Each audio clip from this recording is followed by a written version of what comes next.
February 16th, 1995. And he says, well, I've got some bad news. Your ex-wife, Nicole Simpson, has been killed. It wasn't so much what O.J. Simpson said. I think the first words out of his mouth were something to the effect of, oh my God, Nicole is killed. Oh my God, she's dead. It was what he didn't say. Did he ask you anything about the circumstances of how his ex-wife had been killed? No. Tonight, the state versus O.J. Simpson. The police on the stand.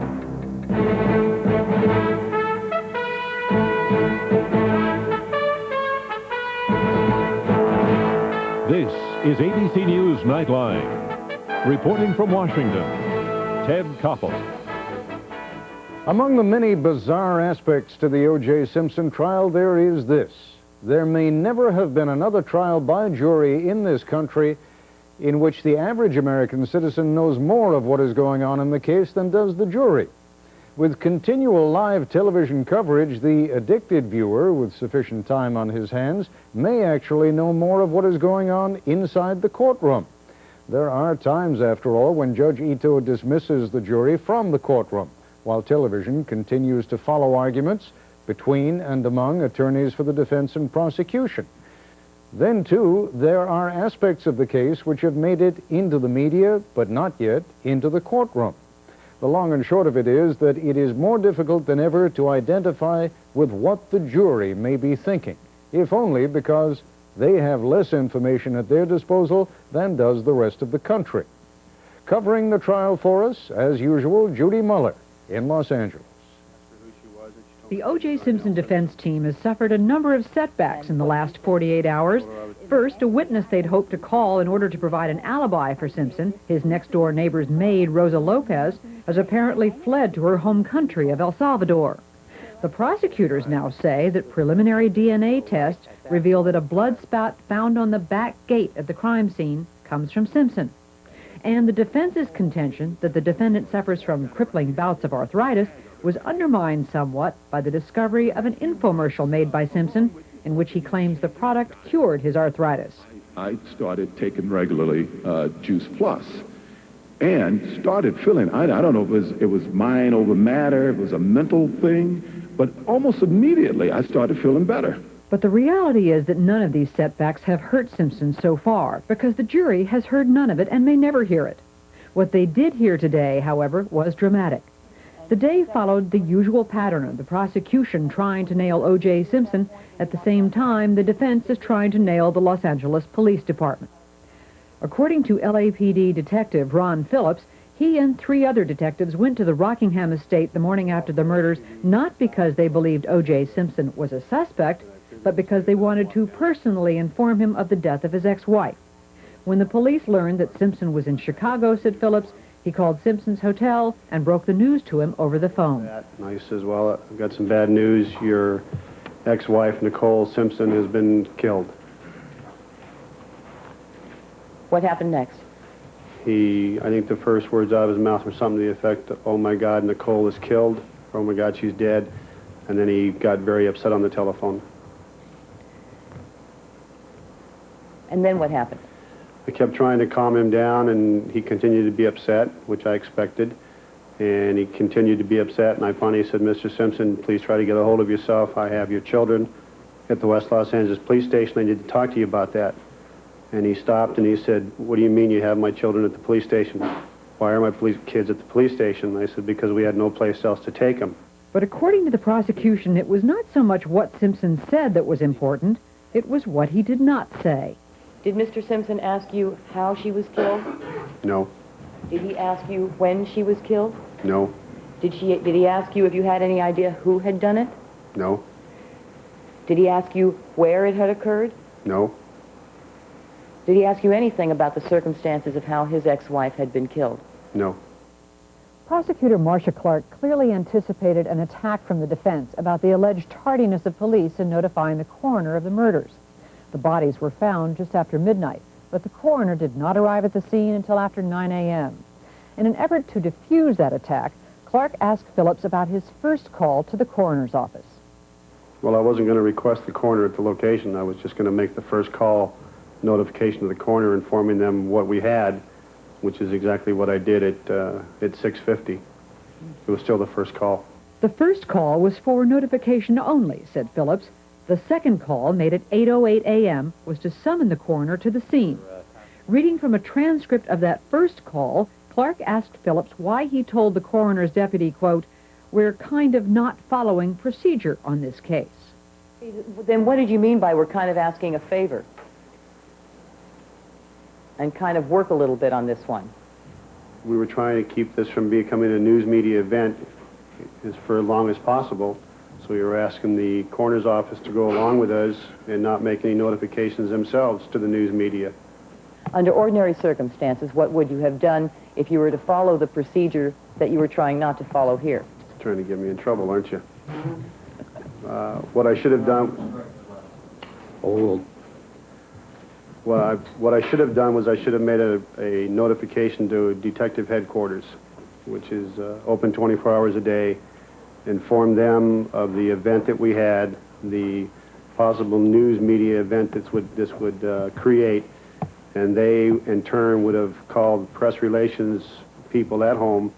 But defense attorney Johnny Cochran, in cross-examination, expressed skepticism that avoiding publicity would take precedence over solving the crime. And as an experienced homicide investigator, you know that it's important for the coroner to be notified, because the sooner the coroner gets there, the sooner the coroner can do what the coroner does and try to ascertain when the time of death was. Isn't that correct?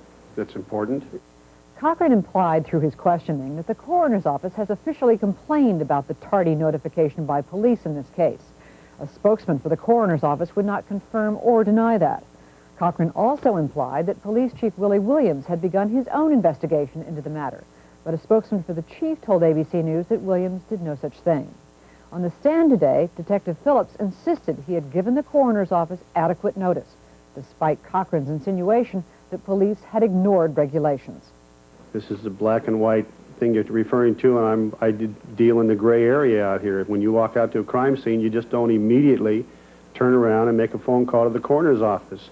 You have to see what you have, you have to investigate what you have to talk to some certain people, and so as soon as practicable, you immediately make that notification. It's not one of the first things you do when you get to a crime scene. Never has been, Mr. Cochran.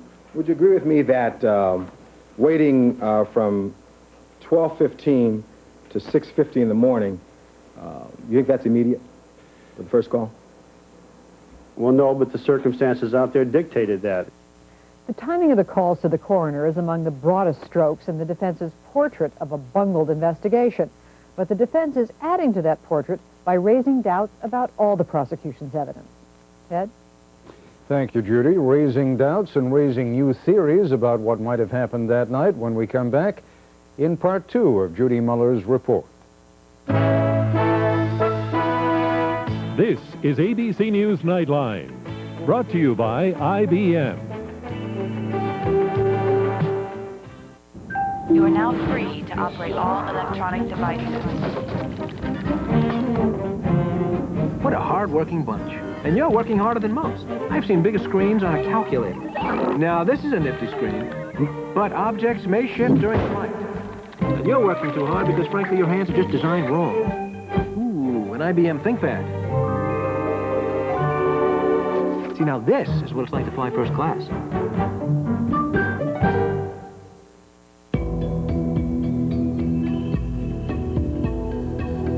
On average, you drive about 500 hours a year.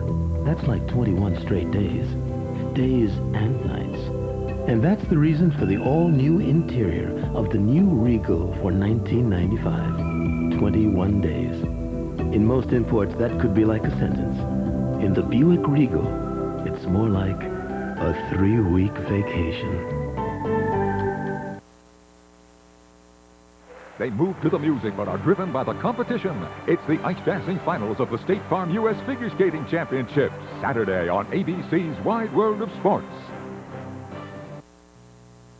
You're at the party. You got a cold beer and a brand new shirt. You're a tiger. Then...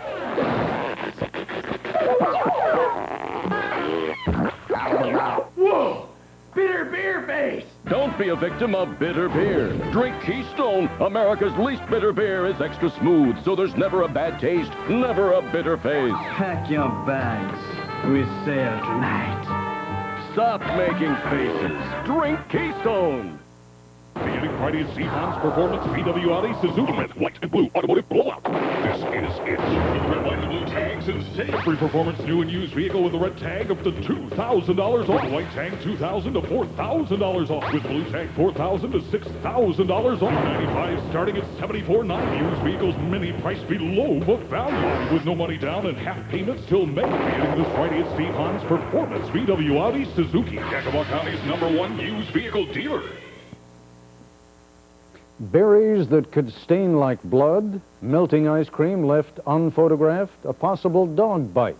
All things that defense lawyer Johnny Cochran used in his cross-examination to raise doubts in the minds of the jurors. Here again, Judy Muller. Cochran's cross-examination was aimed at painting a picture of an incompetent police investigation, one in which key evidence was ignored. Key evidence, according to Cochran, included burning candles and a cup of melting ice cream in Nicole Brown's condo. Why, he wondered, hadn't the photographer on the scene taken pictures of that evidence to help establish the time of death? While you were there, and before you left to go over Rockingham, you never asked Mr. Rokar or any other photographer to take any pictures of the interior of that residence, is that right? No, I didn't. And specifically, you never asked him to photograph the ice cream cup, did you? Cochran also asked Phillips about stains on the condo walkway caused by berries falling from overhanging trees, as if to suggest that berry stains could have been mistaken for blood. And he threw out another theory as well. Did you and Mark Furman, who worked for you, theorize that the suspect or suspects had been bitten by this Akita dog somewhere in that walkway that particular night? I never heard that theory by anybody. So did you or any officer in your presence that night check with any local hospitals to see if any person had gone to that hospital for treatment of a dog bite? No, sir. And Cochran questioned the detective's claim that the police went to the Rockingham estate in an effort to inform O.J. Simpson. If they'd really wanted to contact him quickly, said Cochran, they would have seen Simpson's number listed as Daddy on a speed dial phone in Nicole's condo. You were concerned about Mr. O.J. Simpson, and you never at any time looked inside the house to see whether or not there was a number where you could call him in the house, right? Inside Miss Nicole Brown Simpson's house. You didn't do that. When you say and Cochran insinuated that the detectives went to the Rockingham estate because they already considered O.J. Simpson a suspect. After all, said Cochran, Detective Mark Furman had been there before on a domestic abuse call. In addition to indicating that he knew where Mr. O.J. Simpson lived, didn't he say he'd been over there in response to some domestic call back in 1985? Didn't he say that to you? Never told me why he was up at that location. He told me he responded to that call when he worked patrol. The defense hopes to convince the jury that Detective Mark Furman is a racist cop who planted key evidence, the bloody glove found at the Rockingham estate. But by hammering away at every single police officer who takes the stand, the defense is essentially putting the entire department on trial, showing it to be incompetent at best, conspiratorial at worst. Ted? Thank you, Judy. Joining us now from our Los Angeles bureau, our two ABC News legal consultants, defense lawyer Leslie Abramson and former L.A. District Attorney Robert Filibosian.